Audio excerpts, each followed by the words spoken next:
hoy llega a su fin y bueno, espero que haya sido de edificación para muchos de ustedes. Para mí fue realmente algo revelador. Creo que Josh McDowell fue la persona decisiva para llevarme a mí a los pies de Jesús y espero que esto sea realmente importante y transformador para todos nosotros. Vamos a continuar entonces, capítulo 12 del libro Más que un carpintero. ¿No hay algún otro camino? Durante una serie de conferencias en la Universidad de Texas, un estudiante de posgrado se me acercó y me preguntó, ¿por qué Jesús es el único camino hacia una relación con Dios? Le tuve que demostrar que Jesús afirmaba ser el único camino a Dios, que el testimonio de las Escrituras y los apóstoles era confiable y que había suficiente evidencia para garantizar la fe en Jesús como Salvador y Señor. Sin embargo, el estudiante tenía otras preguntas. ¿Por qué solo Jesús? ¿No existe algún otro camino hacia Dios? Es extraño que la gente, como este joven, no se canse de buscar alternativas. ¿Qué me dice de Buda, Mahoma? ¿No puede una persona simplemente vivir una buena vida? Si Dios es un Dios amoroso, ¿no aceptaría a todas las personas justo de la manera que son? Estas preguntas son las típicas que escuchamos con frecuencia.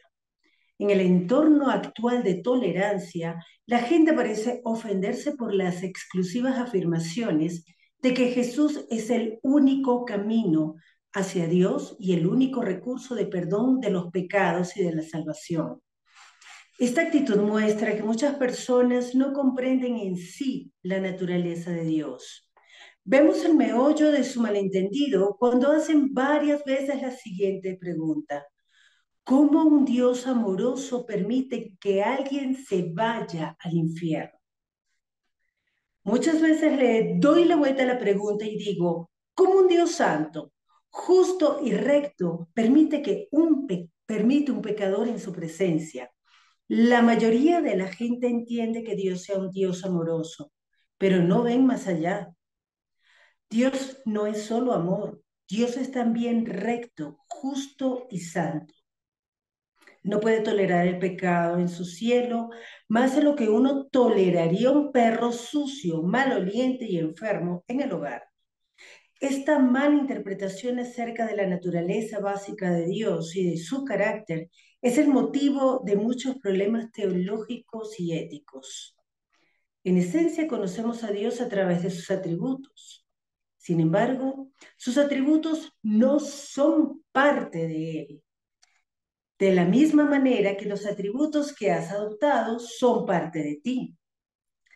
Quizá te des cuenta de que es bueno ser cortés y adoptes este atributo como parte de tu manera de ser. Con Dios es al revés. Dentro de los atributos de Dios, en su propio ser, se incluyen cualidades como santidad, amor, justicia, rectitud y otros.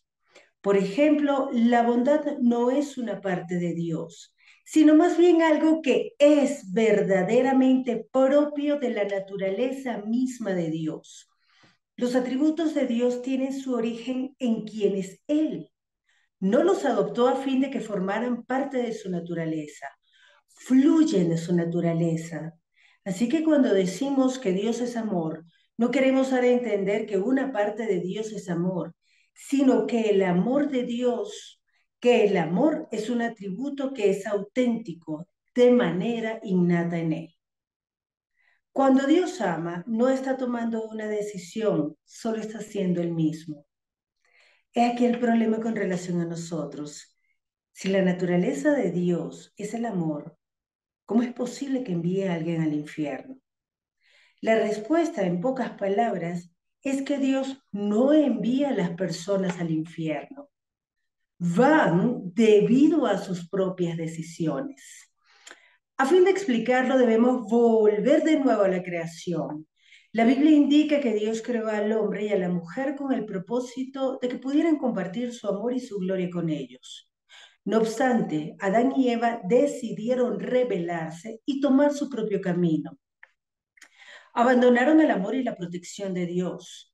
contaminándose con esa terquedad, avaricia y naturaleza orgullosa que podemos llamar pecado.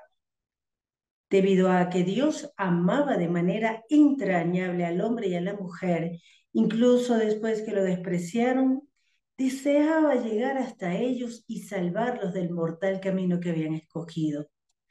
Sin embargo, Dios enfrentaba un dilema, puesto que Dios no solo es amoroso, sino también santo, recto y justo.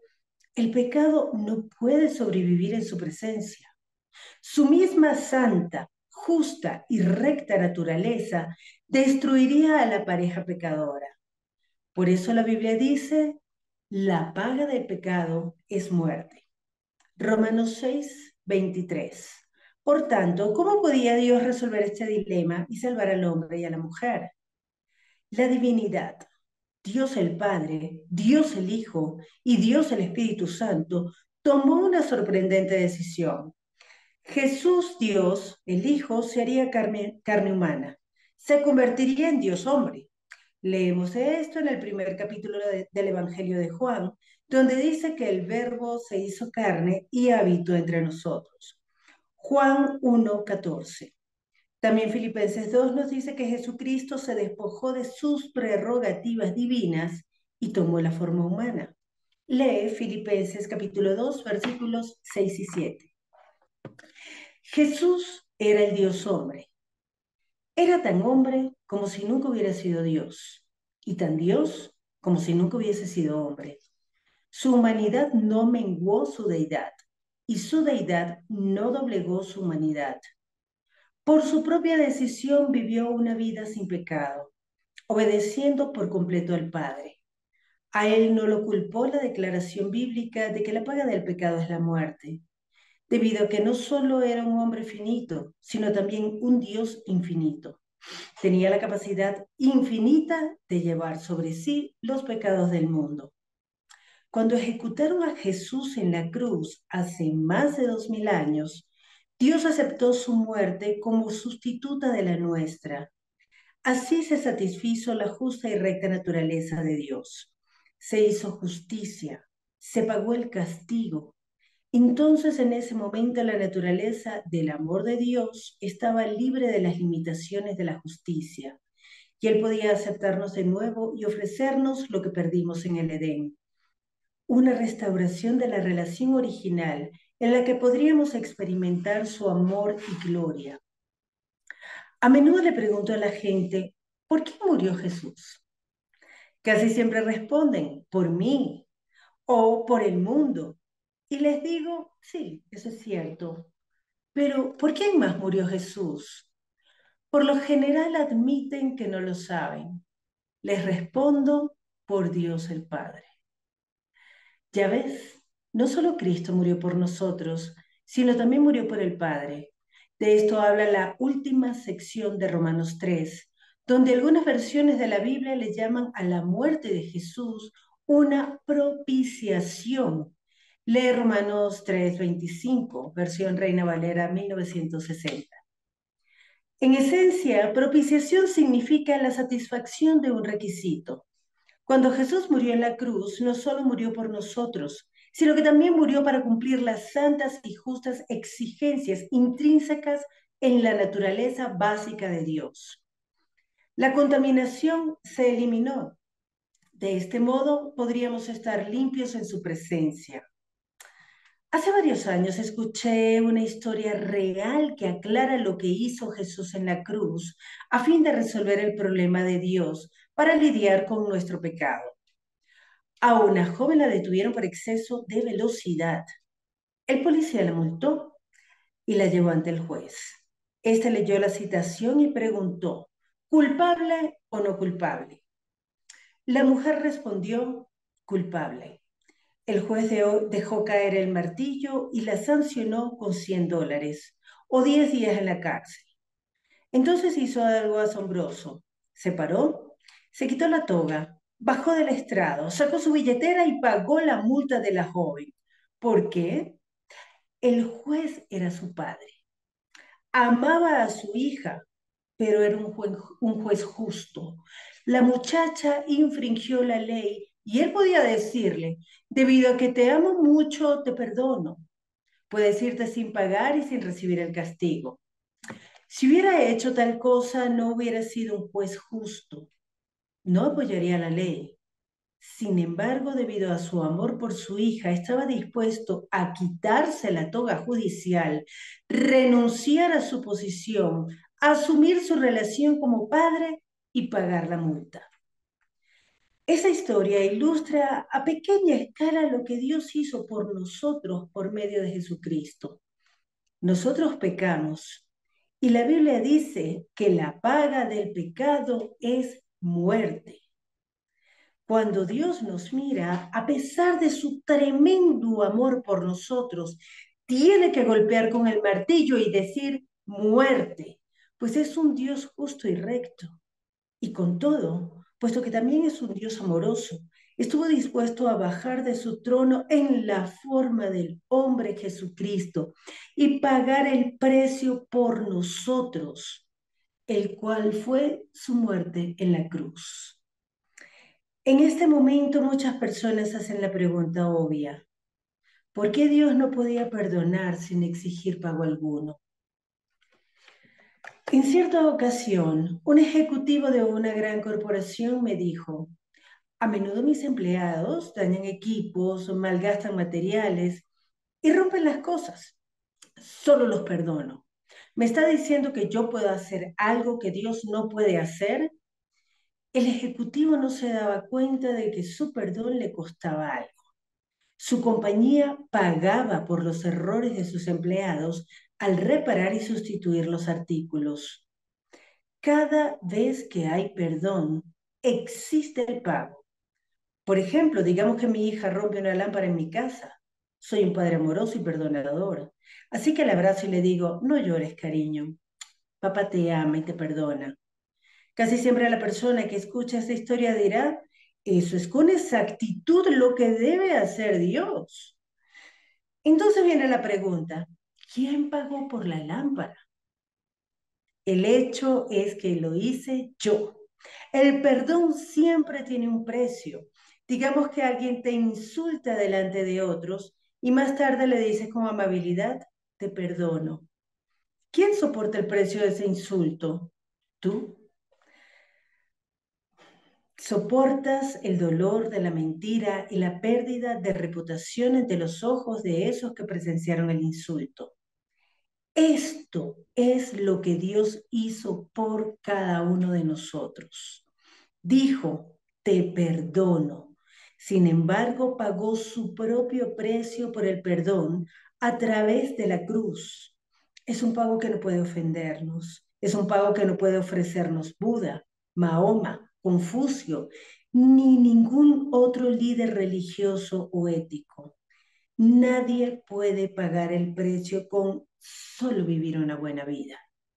Sé que parece exclusivo decirlo, pero debemos hacerlo porque es cierto. No existe otro camino sino Jesús. Capítulo 13. Él cambió mi vida. Lo que te he dicho en este libro es lo que aprendí tras una investigación exhaustiva de las evidencias para el cristianismo. Después que mis amigos en la universidad me desafiaran a probar la verdad de sus afirmaciones.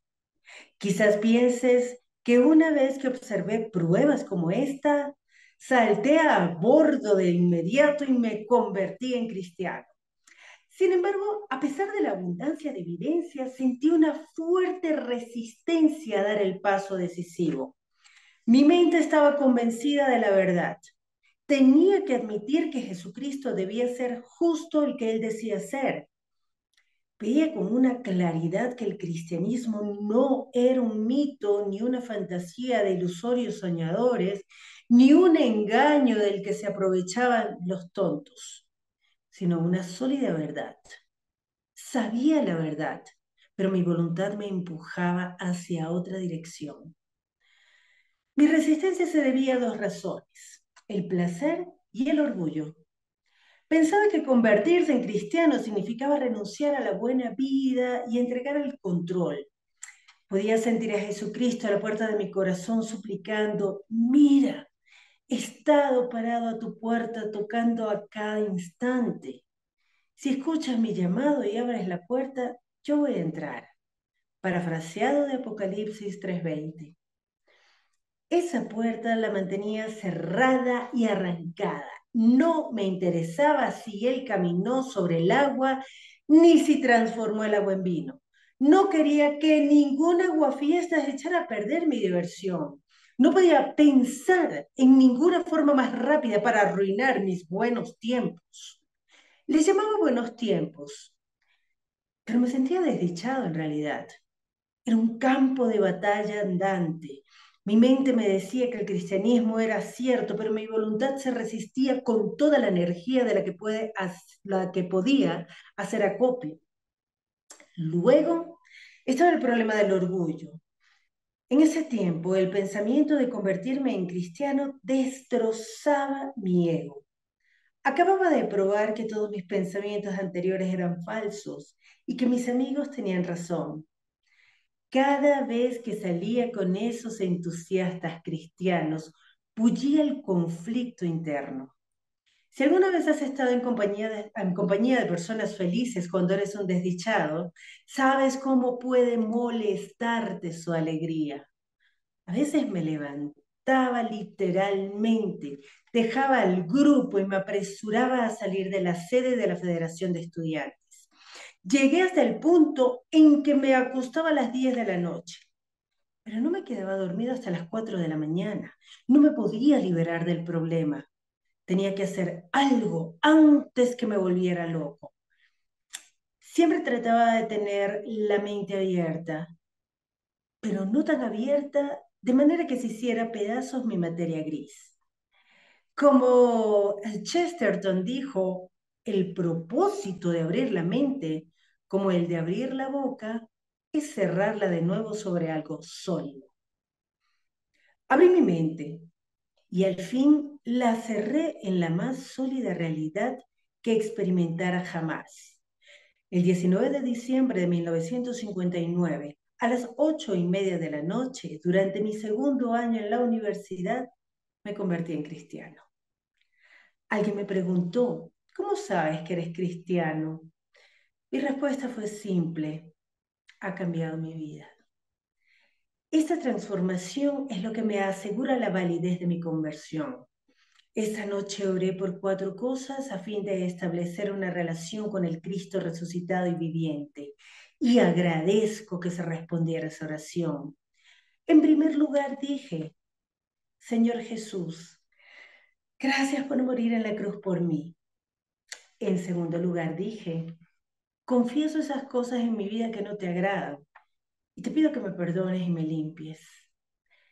Dios nos dice que por profunda que sea la mancha de sus pecados, yo puedo quitarla y dejarlos tan limpios como nieve recién caída. Isaías capítulo 1, versículo 18.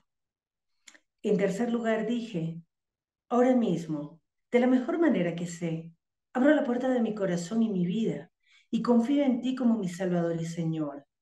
Toma el control de mi vida, cámbiame desde adentro hacia afuera. Hazme la clase de persona que querías que fuera cuando me creaste. La última cosa por la que oré fue, Rosita, gracias por venir a mi vida mediante la fe. Sí, Rosita, era una fe que no se basaba en la ignorancia, sino en la evidencia, los hechos de la historia y la palabra de Dios. Estoy seguro de que has escuchado a la gente hablar del relámpago que le golpea cuando tiene su primera experiencia religiosa. Pues bien, conmigo eso no fue tan dramático. Después que oré, no pasó nada. O sea, nada. Y todavía no me han brotado alas ni una aureola. Es más, después que tomé esa decisión me sentí peor. En realidad sentí que estaba a punto de vomitar. ¡Ay, no! ¿En qué me he metido ahora? Me preguntaba. A decir verdad, sentía que había perdido la razón. Estoy seguro de que algunas personas lo pensaron. El cambio no fue de inmediato, pero fue real. En un periodo de 6 a 18 meses, supe que no había perdido la razón. Mi vida fue cambiando. Por ese tiempo tuve un debate con el jefe del departamento de historia en la Universidad del Medio Oeste.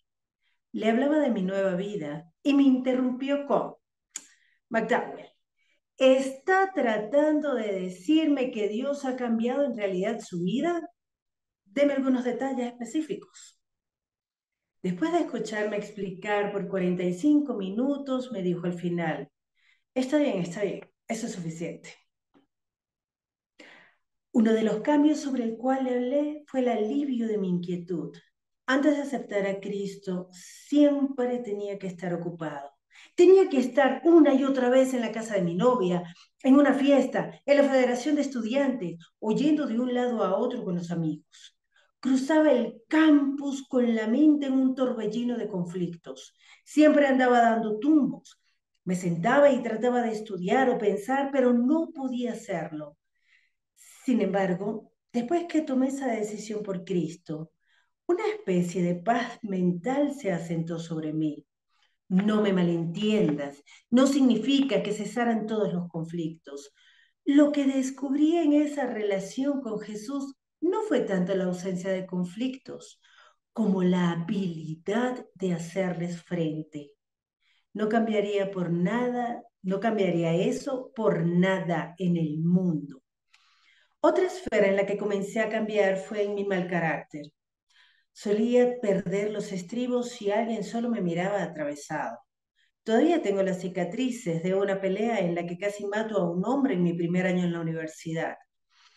Mi genio era una parte de mí que no procuraba cambiar de manera consciente. Sin embargo, un día me hallé en una crisis que me hubiera hecho estallar, solo para descubrir que la enfrenté calmado y dueño de mí mismo. Se había ido mi mal genio. No fue por obra mía. Como he estado diciendo, Jesús cambió mi vida. Eso no quiere decir que sea perfecto. Pasé 14 años sin perder los estribos, pero cuando estallaba, me temo que lo compensaba por todas las veces que no lo hacía. Jesús me cambió de otra manera. No estoy orgulloso de esto, pero lo menciono porque muchas personas necesitan el mismo cambio y quiero mostrarles la fuente de ese cambio, una relación con el resucitado, Cristo viviente. El problema es el odio. Tenía una pesada carga de odio que me abrumaba. No lo mostraba por fuera, pero me destrozaba por dentro. Me molestaba con la gente, con las cosas, con los inconvenientes. Era inseguro. Cada vez que conocía a alguien diferente a mí, esa persona se convertía en una amenaza y reaccionaba con cierto nivel de aversión. Odiaba a un hombre más que a ninguna otra persona en el mundo, mi padre. Detestaba sus agallas. Me mortificaba que fuera el alcohólico del pueblo. Si eres de una ciudad pequeña y uno de tus padres es alcohólico, ya sabes a lo que me refiero. Todo el mundo lo sabe. Mis amigos del instituto se burlaban del consumo de bebidas alcohólicas de mi padre. No pensaban que me molestaba porque estaba de acuerdo con las bromas y me reía con ellos. Me reía por fuera, pero te diré que lloraba por dentro. Iba al establo y allí encontraba a mi madre golpeada de manera tan brutal que no podía levantarse y yaciendo en el estiércol detrás de las vacas. Cuando llegaban los amigos, me llevaba a mi padre hasta el establo, lo ataba y aparcaba su auto detrás del silo. Les decíamos a nuestros huéspedes que se había tenido que ir a alguna parte. No creo que nadie pueda odiar a una persona más de lo que yo odiaba a mi padre. Al cabo de unos 5 meses de tomar esta decisión por Cristo, el amor de Dios entró en mi vida de manera tan poderosa que tomó ese odio, lo puso de cabeza y me liberó del mismo. Fui capaz de mirar a mi padre con sinceridad a los ojos y decirle: papá, te amo. Y yo lo decía en serio. Después de alguna de las cosas que hice por él, esto lo conmovió en verdad. Más tarde me transfirieron a una universidad privada y tuve un grave accidente automovilístico que me llevó al hospital. Cuando me trasladaron a la casa para recuperarme, mi padre vino a visitarme. Era notable, pero estaba sobrio ese día. Sin embargo, parecía inquieto y se paseaba por la habitación. Entonces dijo de repente, hijo, ¿cómo puedes amar a un padre como yo? Le respondí, papá, 6 meses atrás te despreciaba. Luego le conté la historia de mi investigación y las conclusiones acerca de Jesucristo. Le dije, puse mi confianza en Cristo, recibí el perdón de Dios, lo invité a mi vida y Él me cambió. No puedo explicarlo todo, papá, pero Dios se llevó mi odio y lo sustituyó con la capacidad de amar. Te amo y te acepto como eres. Conversamos por casi una hora y después recibí una de las mayores emociones de mi vida. Este hombre, que era mi padre, este hombre que me conocía demasiado bien como para engañarlo, me miró y me dijo, hijo, si Dios puede hacer en mi vida lo que he visto en la tuya, deseo darle la oportunidad. Deseo confiar en Él como mi Salvador y Señor. No puedo imaginar un milagro mayor. Por lo general, después de que una persona acepta a Cristo, los cambios en su vida tienen lugar a través de un periodo de días, semanas, meses o incluso años. En mi vida el cambio tomó entre 6 y 18 meses. Sin embargo, la vida de mi padre cambió justo ante mis ojos. Fue como si Dios se inclinara, le diera el interruptor y se encendiera la luz. Nunca antes ni desde entonces he visto un cambio tan impresionante. Mi padre tocó una bebida alcohólica solo una vez a partir de ese día. Lo más lejos que llegó fue hasta sus labios antes de que la apartara, para siempre. Solo puedo llegar a una conclusión. Una relación con Jesucristo cambia la vida. Había otra persona en mi vida que tenía que perdonar. Su nombre era Wayne, un hombre que trabajaba para mis padres mientras crecía en la granja. Cuando mi mamá tenía que hacer algunas diligencias o se marchaba por un periodo mayor, Wayne era el encargado de cuidarme.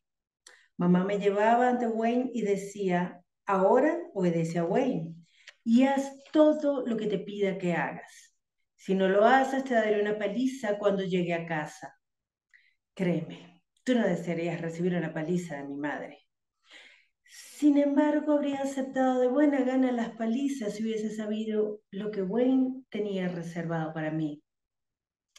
Desde que tenía 6 años de edad hasta que cumplí los 13, abusó sexualmente de mí con regularidad. Cuando se lo dije a mi madre, se negó a creerme. A los 13 años amenacé a Wayne.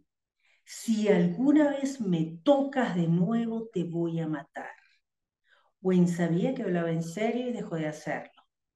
Quería que Wayne se quemara en el infierno y estaba dispuesto a escoltarlo hasta allí. Los recuerdos del abuso me marcaron. No obstante, después que vine a Cristo, supe que debía perdonar a Wayne, tal y como había perdonado a mi padre. Me enfrenté a Wayne una vez más y le dije, Wayne, lo que me hiciste fue terrible. Sin embargo, he confiado en Jesucristo como mi Salvador y Señor y me he convertido en cristiano. He venido para decirte que Jesús murió tanto por ti como por mí. Te perdono. Esta fue una de las cosas más difíciles que he tenido que hacer. Nunca lo podría haber hecho por mi propia cuenta. Si tienes una historia similar, te aseguro que tú tampoco tienes que enfrentar solo tus demonios. Tu pasado se puede vencer con la ayuda de Dios. Tú puedes reírte del cristianismo, puedes burlarte de él y ridiculizarlo. Sin embargo, da resultados, cambia vidas. Debo decir que Jesucristo cambia vidas. El cristianismo no es una religión, no es un sistema, no es una idea ética, no es un fenómeno psicológico, es una persona. Si confías en Cristo, comienza a observar tus actitudes y acciones, porque Jesucristo está dedicado a cambiar vidas. Por lo tanto, como puedes ver, El hallazgo de mi fe en Cristo ha sido un proceso, comenzando con la inflexible investigación y convirtiéndose en la experiencia de una vida cambiada. Parece que muchas personas en la actualidad ansían la experiencia, quieren la clase de vida renovada que he encontrado, pero no están dispuestas a poner al cristianismo a la estricta prueba racional y probatoria. Quizá parte de su resistencia se deba a una indecisión para afirmar ante la tolerancia y el multiculturalismo en los cuales se hace énfasis en la actualidad que algo es absolutamente cierto. O tal vez proceda del temor a que su exploración les ocasione dudas en lugar de asegurarles la verdad de las afirmaciones de Cristo. ¿Es la investigación un obstáculo para nuestra fe en Cristo? No. De acuerdo con Edwin Yamauchi, uno de los principales expertos en historia antigua del mundo, un hombre que no solo recibió una maestría y un doctorado en estudios mediterráneos en la Universidad Brandeis, sino que también le han concedido 8 becas, ha presentado más de 71 ensayos ante sociedades científicas y ha dado conferencias en más de 100 universidades, institutos superiores y seminarios teológicos. Yamauchi fue enfático. Y abro cita. Para mí, la evidencia histórica ha reforzado mi compromiso con Jesucristo, el Hijo de Dios, quien nos ama y murió por nosotros y resucitó de los muertos. Es así de sencillo. Cuando le pregunté si el estudio del Nuevo Testamento histórico había debilitado su fe, la autoridad en manuscritos antiguos, Bruce Metzger, respondió de inmediato: la construyó. Abro cita. Hice preguntas toda mi vida. Indagué en el texto, lo estudié con esmero y hoy sé con seguridad que mi confianza en Jesús está bien plantada, muy bien plantada. Cierro cita. Citas como estas de dos respetados eruditos confirman mi propósito al escribir este pequeño libro. He tratado de mostrarte que las aseveraciones de Cristo se mantienen firmes como sólidos hechos históricos, confirmados por la evidencia de la historia, la profecía y la razón. La comprensión de los hechos te dará un inconmovible y confiable cimiento sobre el cual podrás sostenerte firmemente mientras experimentas las declaraciones de Cristo a través de la vida transformada que hemos experimentado millones de otros cristianos y yo. Sin embargo, a pesar de la solidez de los hechos y la autenticidad de la experiencia, el cristianismo no es algo que se pueda obligar a taragar a alguien. Uno no puede imponerle a Cristo a nadie. A ti se te ha permitido vivir tu vida y a mí se me ha permitido vivir la mía. Todos tenemos la libertad de tomar nuestras propias decisiones. Lo único que puedo hacer es decirte lo que he aprendido. Después de esto, lo que hagas es asunto tuyo. Quizá te sea de ayuda la oración que hice. Señor Jesús, te necesito. Gracias por morir en la cruz por mí. Perdóname y límpiame. En este momento confío en ti como Salvador y Señor. Hazme la clase de persona que querías que fuera cuando me creaste. En el nombre de Cristo. Amén. Vamos a continuar con el apéndice antes de volver al capítulo 1 cuando Josh McDowell cuenta su historia, que no lo leímos en su momento porque no teníamos la edición impresa, pero aquí la tenemos. O mejor, antes de ir al apéndice, vamos a leer cuál es la historia de Josh McDowell, este hombre que escribió el libro Más que un carpintero, que ha ayudado a muchas personas alrededor del mundo a cimentar su fe en Jesús. Vamos entonces al capítulo 1 de Más que un carpintero, cuando Josh McDowell cuenta su historia. Comienza así. Tomás de Aquino, filósofo del siglo XIII, escribió: Dentro de cada alma existe una sed por felicidad y significado. Comencé a sentir esta sed cuando era un adolescente. Deseaba ser feliz. Quería que mi vida tuviera significado. Me acosaban esas tres preguntas básicas que obsesionan a cada ser humano. ¿Quién soy? ¿Por qué estoy aquí? ¿A dónde voy? Quería respuestas, así que como joven estudiante comencé a buscarlas. Donde me crié todo el mundo parecía religioso, así que pensé que podía encontrar mis respuestas siendo religioso. Entraba a la iglesia el 150% de las veces. Iba cada vez que se abrían las puertas, mañana, tarde y noche. Sin embargo, debí haber escogido mal la iglesia porque me sentía peor dentro que fuera. De mi formación en una hacienda en Michigan, heredé un sentido práctico rural que dice que cuando algo no da resultado hay que eliminarlo. Por tanto, descarté la religión. Entonces pensé que la educación podía tener las respuestas a mi búsqueda de significado, así que me matriculé en una universidad. Pronto me convertí en el estudiante más impopular entre los profesores. Los abordaba y detenía en sus oficinas y los acosaba por respuestas a mis preguntas. Cuando me veían venir, apagaban las luces, bajaban las persianas, cerraban sus puertas. Uno puede aprender muchas cosas en la universidad, pero no encontraba las respuestas que estaba buscando. Los profesores y mis compañeros de estudio tenían tantos problemas, frustraciones y preguntas sin respuestas como yo. Un día en el campus vi a un estudiante que vestía una camiseta con un letrero. No me sigas, estoy perdido. Así es como me parecía todo el mundo en la universidad. La educación, decidí, no era la respuesta. Comencé a pensar que quizás encontraría la felicidad y el significado en el prestigio. Descubriría una noble causa. Me dedicaría a ella y en el proceso llegaría a ser bien conocido en el campus. Las personas con más prestigio en la universidad eran los líderes de los estudiantes, los que también controlaban el presupuesto. Así que obtuve varios cargos de estudiante.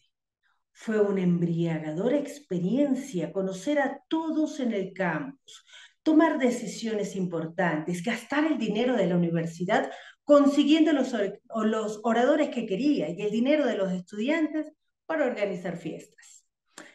Aún así, la emoción del prestigio desapareció como todo lo demás que intentaba. Me levantaba el lunes por la mañana, casi siempre con dolor de cabeza debido a la noche anterior, temiendo enfrentar otros 5 miserables días. Soportaba de lunes a viernes, viviendo solo por las noches de fiesta de los viernes, sábados y domingos. Entonces el lunes comenzaría de nuevo el ciclo carente de significado.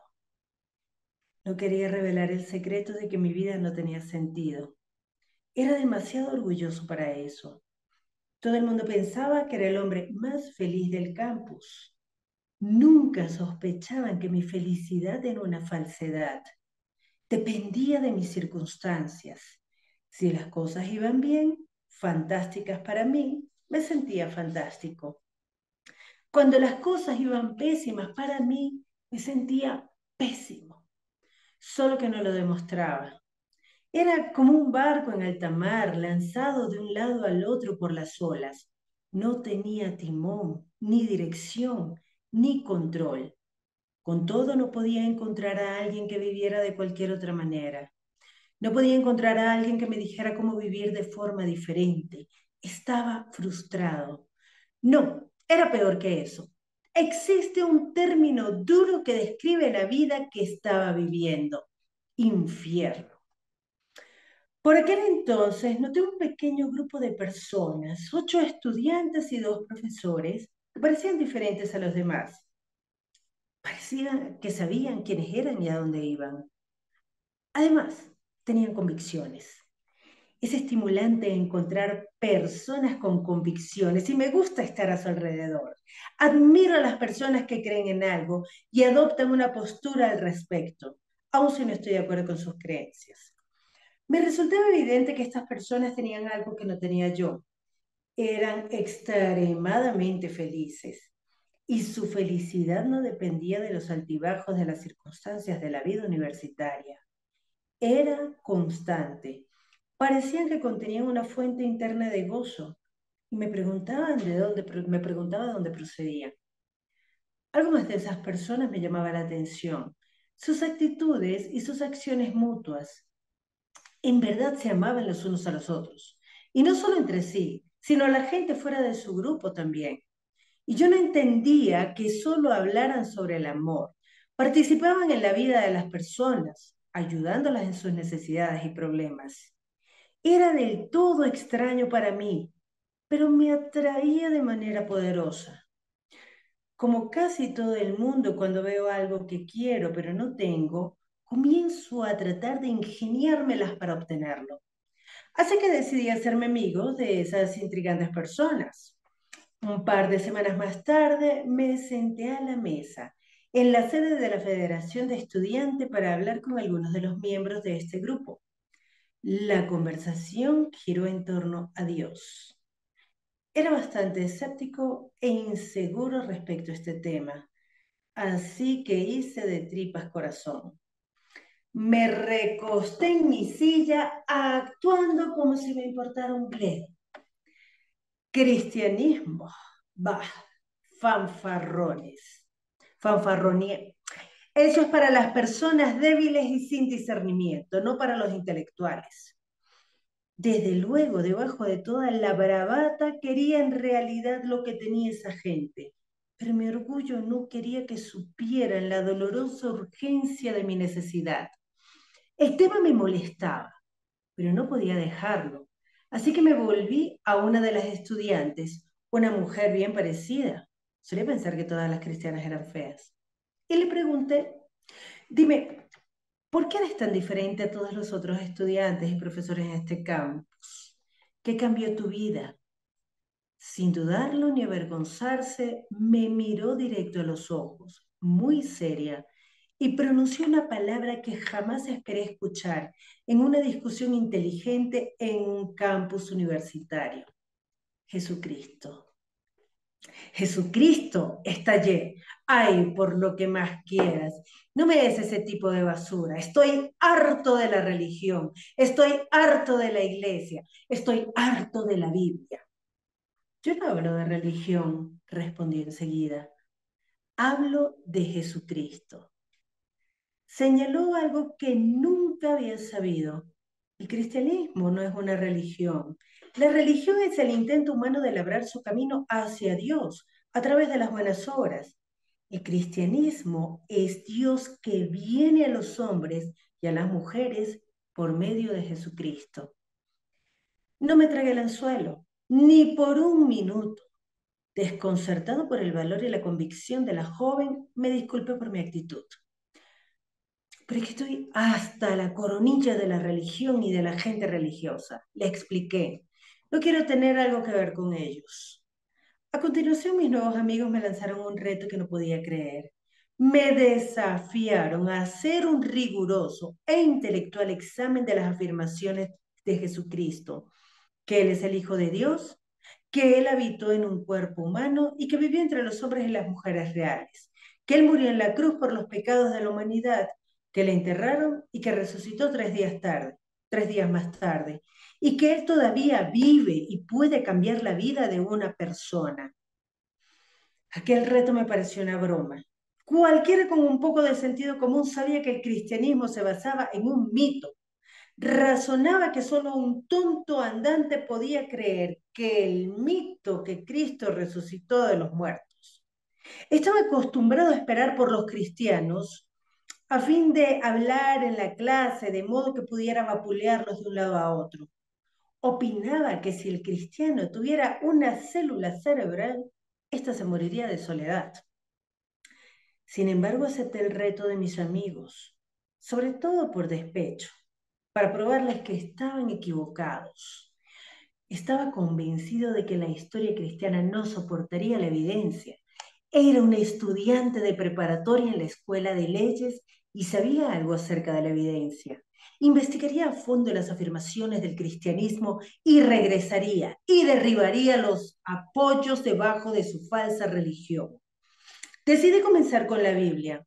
Sabía que si podía revelar la evidencia indisputable de que la Biblia es un documento poco confiable, todo el cristianismo se desmoronaría.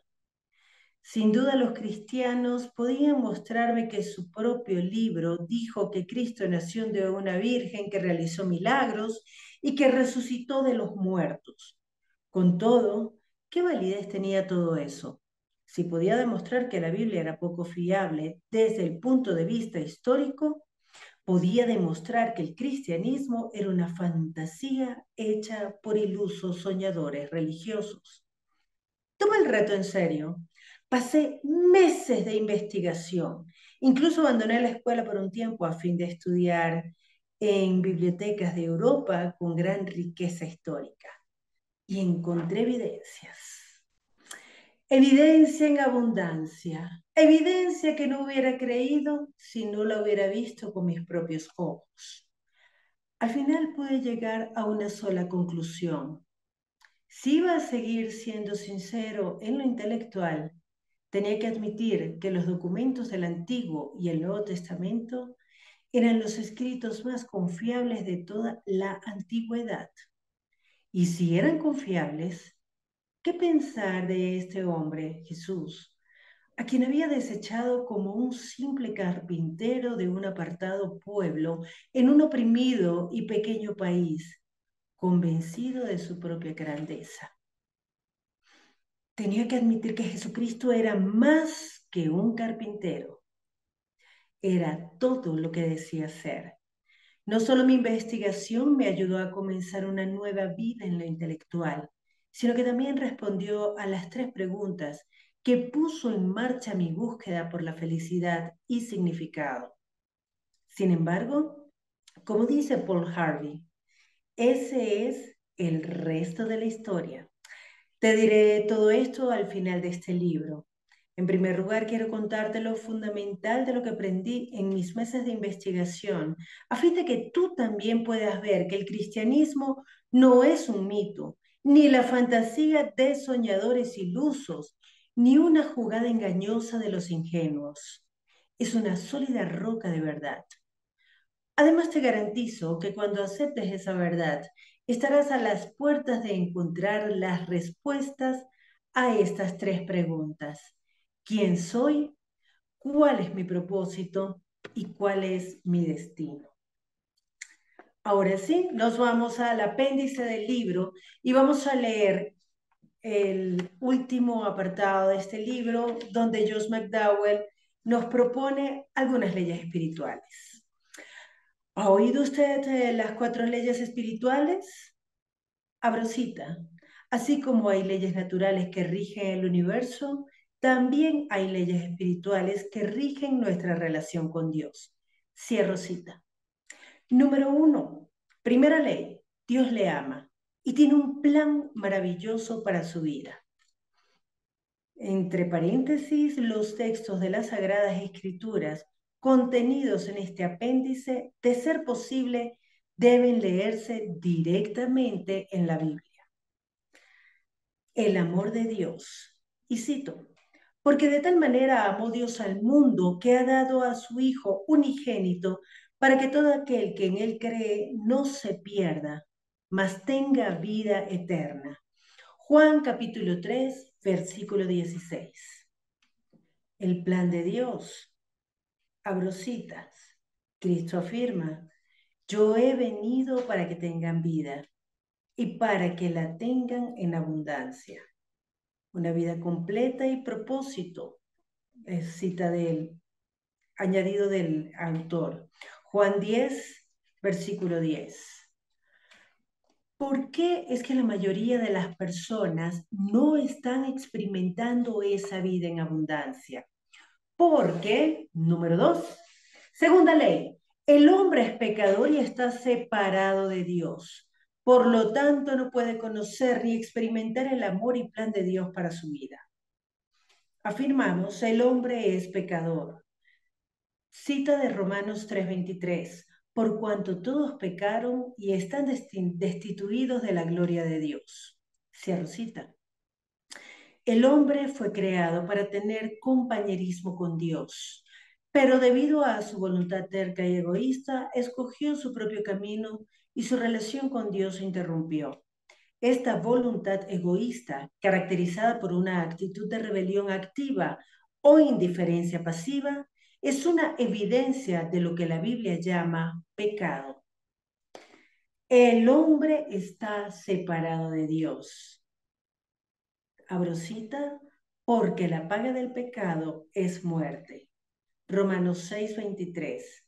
Añadido del autor, o sea, separación espiritual de Dios. Dios es santo y que el hombre es pecador. Un gran abismo lo separa. El hombre está tratando continuamente de alcanzar a Dios y la vida en abundancia y cruzar este abismo de separación mediante sus propios esfuerzos. La religión, la moral, la filosofía, las buenas obras, etc. La tercera ley nos da la única solución a este problema. Tercera ley. Jesucristo es la única provisión de Dios para el pecador. Solo en Él puede usted conocer y experimentar el amor y el plan de Dios para su vida. Él murió en nuestro lugar. Cita. Mas Dios muestra su amor para con nosotros en que siendo aún pecadores, Cristo murió por nosotros. Fin de la cita, Romanos capítulo 5, versículo 8. Él resucitó. Abro cita. Cristo murió por nuestros pecados, fue sepultado, resucitó el tercer día conforme a las Escrituras, apareció a Cefas y después a los 12, después apareció a más de 500. Cierro cita, Primera de Corintios capítulo 15 versículos 3 al 6. Es el único camino. Abro cita. Jesús le dijo, yo soy el camino y la verdad y la vida. Nadie viene al Padre sino por mí. Cierro cita, Juan capítulo 14, versículo 6. Dios ha cruzado el abismo que nos separa de Él al enviar a su Hijo Jesucristo a morir en la cruz en nuestro lugar. No es suficiente conocer estas tres leyes y aún aceptarlas intelectualmente. Cuarta ley. Debemos individualmente recibir a Jesucristo como Señor y Salvador para poder conocer y experimentar el amor y el plan de Dios para nuestras vidas. Debemos recibir a Cristo. Abro cita. Mas a todos los que le recibieron, a los que creen en su nombre, les dio la potestad de ser hechos hijos de Dios. Juan capítulo 1, versículo 12. Recibimos a Cristo mediante la fe. Abro cita. Porque por gracia sois salvos por medio de la fe. Y esto no de vosotros, pues es don de Dios, no por obras, para que nadie se gloríe. Fin de la cita, Efesios capítulo 2, versículos 8 y 9. Recibimos a Cristo por medio de una invitación personal. Cristo dice, abro cita, he aquí, yo estoy a la puerta y llamo. Si alguno oye mi voz y abre la puerta, entraré a él. Fin de la cita. Apocalipsis 3, versículo 20. El recibir a Cristo comprende un cambio de actitud hacia Dios. Confiar en Cristo para que Él entre a nuestras vidas y perdone nuestros pecados. Usted puede recibir a Cristo ahora mismo mediante la oración. Orar es hablar con Dios. Dios conoce su corazón y no tiene interés en sus palabras, sino más bien en la actitud de su corazón. La siguiente oración se sugiere como guía. Señor Jesucristo, gracias porque me amas y entiendo que te necesito. Te abro la puerta de mi vida y te recibo como mi Señor y Salvador. Ocupa el trono de mi vida. Hazme la persona que tú quieres que sea. Gracias por perdonar mis pecados. Gracias por haber entrado en mi vida y por escuchar mi oración según tu promesa. ¿Expresa esta oración el deseo de tu corazón? Si lo expresa, haz esta oración ahora mismo y Cristo entrará a tu vida según su promesa. ¿Cómo estar seguro de que Cristo mora en su vida? ¿Invitó a Cristo a entrar en su vida? De acuerdo con su promesa en Apocalipsis 3:20, ¿dónde está Cristo? Cristo dijo que entrará en su vida. ¿Le engañaría a él? ¿En qué se basa su seguridad de que Dios contestó su oración? En la fidelidad de Dios mismo y su palabra. La Biblia promete vida eterna a todos los que reciben a Cristo. Abro cita. Y este es el testimonio, que Dios nos ha dado vida eterna, y esta vida eterna está en su Hijo. El que tiene al Hijo tiene la vida. El que no tiene al Hijo de Dios no tiene la vida. Estas cosas os he escrito a vosotros, que creéis en el nombre del Hijo de Dios, para que sepáis que tenéis vida eterna, y para que creáis en el nombre del Hijo de Dios. Fin de la cita, Primera de Juan, capítulo 5, versículos 11 al 13. Agradézcale siempre, porque Cristo está en su vida y que nunca le abandonará. Hebreos 13, 5. Puede estar seguro que el Cristo vivo mora en usted y que tiene vida eterna desde el mismo momento en que lo invitó a entrar, confiando en su promesa. Él no lo engañará. ¿Y qué si no siente nada? No dependa de sus sentimientos. Nuestra seguridad está en la promesa de la palabra de Dios y no en nuestros sentimientos. El cristiano vive por fe, confianza en la fidelidad de Dios mismo y su palabra. El tren corre con o sin el vagón. El diagrama del tren ilustra la relación entre el hecho, Dios y su palabra, la fe, nuestra confianza en Dios y en su palabra, y los sentimientos, el resultado de la fe y la obediencia. Juan 14:21. El tren corre como sin el vagón. Sin embargo, sería inútil tratar de que el vagón haga correr el tren. Del mismo modo, nosotros como cristianos no dependemos de los sentimientos o emociones, sino que ponemos nuestra fe, confianza en la fidelidad de Dios y en la promesa de su palabra. Aquí está, espero que se vea el diagrama del que habla McDowell. Ahora que ha recibido a Cristo, en el momento en que usted en un acto de fe recibió a Cristo, muchas cosas ocurrieron. He aquí alguna de ellas. Primero, Cristo entró en su vida. Apocalipsis 3:20 y Colosenses 1:27. Segundo, sus pecados le fueron perdonados.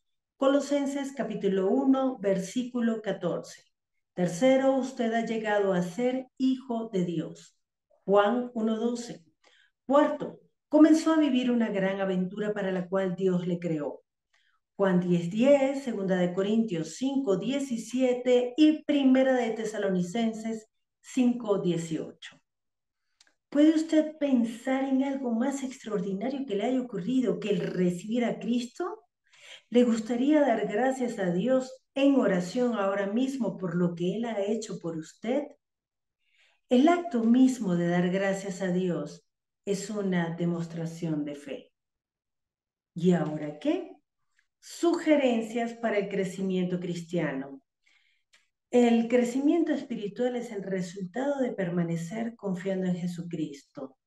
Cito, el justo por la fe vivirá. Gálatas capítulo 3, versículo 11. Una vida de fe le capacitará para confiar en Dios cada vez más en todo detalle de su vida y para practicar lo siguiente. Converse con Dios en oración diariamente. Juan 15:7. Recurra a la Biblia estudiándola diariamente. Hechos 17:11. Principie con el Evangelio de Juan.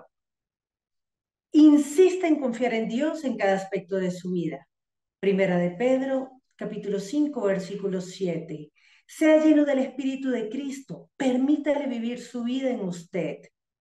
Testifique a otros de Cristo verbalmente y con su vida. Obedezca a Dios momento a momento. Finalmente, la importancia de la iglesia. En las Sagradas Escrituras, Hebreos 10:25, se nos amonesta no dejando de reunirnos. Los cristianos, como brasas de fuego, arden cuando están juntos. Apártese de los cristianos y como brasas separadas, se apagarán solos. Si usted no se congrega con alguna iglesia, no espere que lo inviten a hacerlo. Demuestre iniciativa, llame o visite a un ministerio de Dios en una iglesia cercana donde se exalte a Cristo y se predique sus palabras. Comience esta semana y haga planes para asistir regularmente. Hasta aquí hemos llegado con este libro, ya lo finalizamos y no podemos olvidar que esto ha sido la visión de Josh McDowell haciendo toda su investigación, todo su proceso que le llevó a los pies de Jesús, sus conclusiones y esas 4 leyes espirituales son las propuestas que él plantea. Queremos darle las gracias a todos los que nos han acompañado con esta lectura.